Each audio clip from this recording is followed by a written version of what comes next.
D'ici 2036, le gouvernement du Canada vise à faire passer le taux national de bilinguisme de 17,9 à 20 %. La capacité du système d'enseignement devra croître en tandem. L'ACUFC et ses membres travaillent de concert pour accélérer les réponses aux enjeux de recrutement et de rétention du personnel enseignant à court, moyen et long terme et pour améliorer l'efficience de l'effort individuel et collectif. Ce projet structurant de portée pan-canadienne propose des stratégies d'action et des pistes de solutions sur 3 grands axes d'activité. L'attraction et la sélection des candidates et des candidats, la formation initiale en enseignement du français et en français et le perfectionnement professionnel.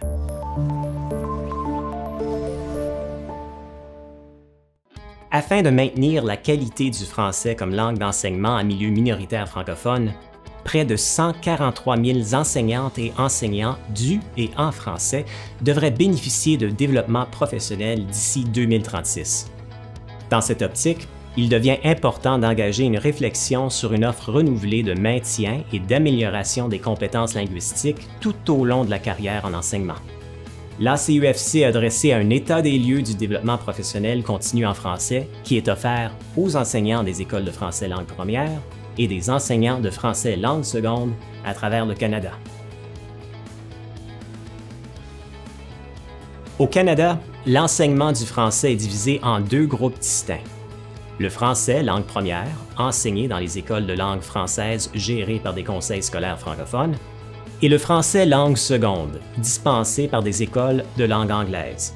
L'enseignement du français langue première au Canada fait l'objet de nombreuses préoccupations. Le manque d'enseignantes et d'enseignants de français langue première et de français langue seconde n'est pas récent. Il est lié à l'augmentation des effectifs des élèves ainsi qu'au décrochage des jeunes enseignantes et enseignants. Le besoin de personnel enseignant d'immersion française se situe entre 1000 et 1400, seulement pour ce qui est des postes à temps plein.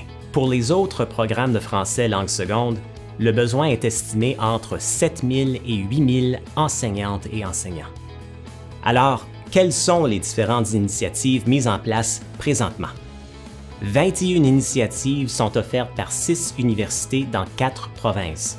Il s'agit notamment de séjours d'été, des formations et rencontres virtuelles ou encore des programmes de mentorat.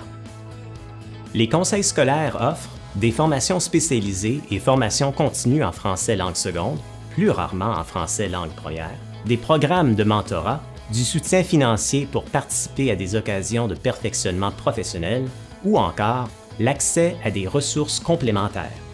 33 associations, fédérations et syndicats professionnels offrent des initiatives telles que le soutien financier pour perfectionnement professionnel, des programmes de mentorat pour le nouveau personnel enseignant, ainsi que des certificats de qualification additionnels en français langue seconde. Les organismes pan-canadiens offrent quant à eux du soutien financier pour perfectionnement professionnel, des programmes de mentorat, des écoles et séjours d'été, des ateliers virtuels, de même que des stages pour étudiantes et étudiants en éducation.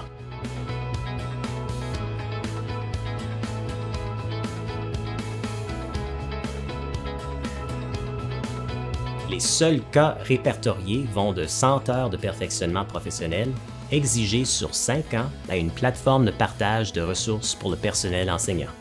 Les universités sont les plus à même d'offrir de meilleures opportunités de formation continue pour le personnel enseignant, principalement pour le français langue seconde.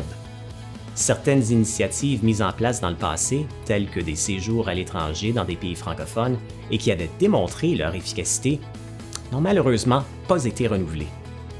Parmi les initiatives intéressantes, notons les écoles d'été, les cours en ligne et les programmes de mentorat. La recherche confirme que l'amélioration des compétences linguistiques s'effectue dans un cadre culturel francophone où l'oralité est favorisée.